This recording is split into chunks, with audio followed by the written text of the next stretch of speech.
أعوذ بالله من الشيطان الرجيم.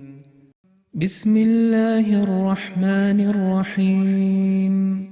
يا أيها الذين آمنوا لا تتخذوا عدوي وعدوكم أولياء تلقون إليهم بالمودة وقد كفروا بما جاءكم من الحق يخرجون الرسول وإياكم أن تؤمنوا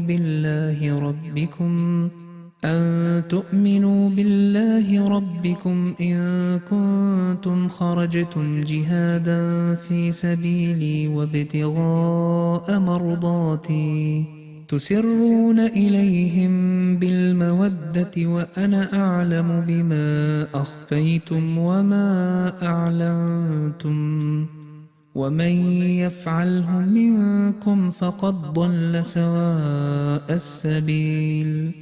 إن يثقفوكم يكونوا لكم أعداء ويبسطوا إليكم أيديهم وألسنتهم بالسوء وودوا لو تكفرون.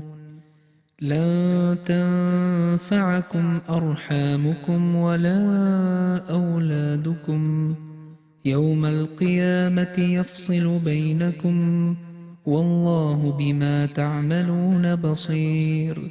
قد كانت لكم أسوة حسنة في إبراهيم والذين معه إذ قالوا لقومهم إنا براء منكم ومما تعبدون من دون الله كفرنا بكم وبدا بيننا وبينكم العداوة والبغضاء أبدا حتى تؤمنوا بالله وحده إلا قول إبراهيم لأبيه لأستغفرن لك وما أملك لك من الله من شيء ربنا عليك توكلنا وإليك أنبنا وإليك المصير.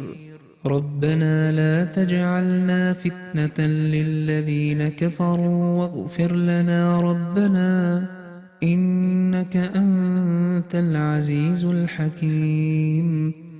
لقد كان لكم فيهم أسوة حسنة لمن كان يرجو الله واليوم الآخر ومن يتول فإن الله هو الغني الحميد. عسى الله أن يجعل بينكم وبين الذين عاديتم منهم مودة والله قدير والله غفور رحيم.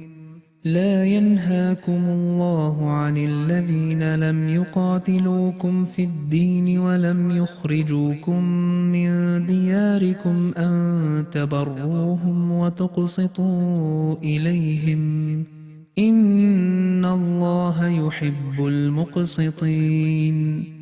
إنما ينهاكم الله عن الذين قاتلوكم في الدين وأخرجوكم من دياركم وظاهروا على إخراجكم أن تولوهم ومن يتولهم فأولئك هم الظالمون.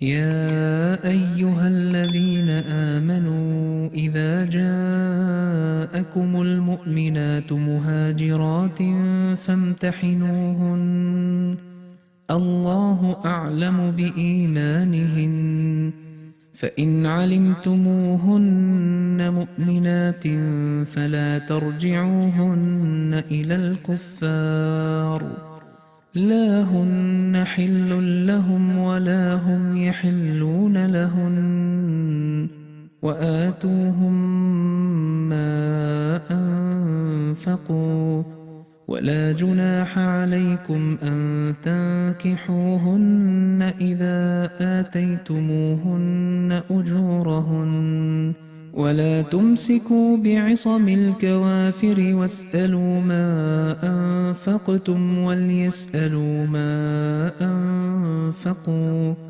ذلكم حكم الله يحكم بينكم والله عليم حكيم. وإن فاتكم شيء من أزواجكم إلى الكفار فعاقبتم فآتوا الذين ذهبت أزواجهم مثل ما أنفقوا واتقوا الله الذي أنتم به مؤمنون.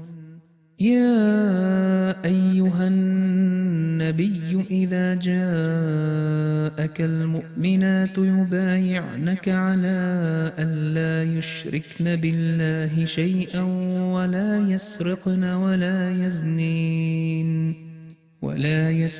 ولا يزنين ولا يقتلن أولادهن ولا يأتين ببهتان يفترينه بين أيديهن وأرجلهن ولا يعصينك في معروف فبايعهن واستغفر لهن الله إن الله غفور رحيم.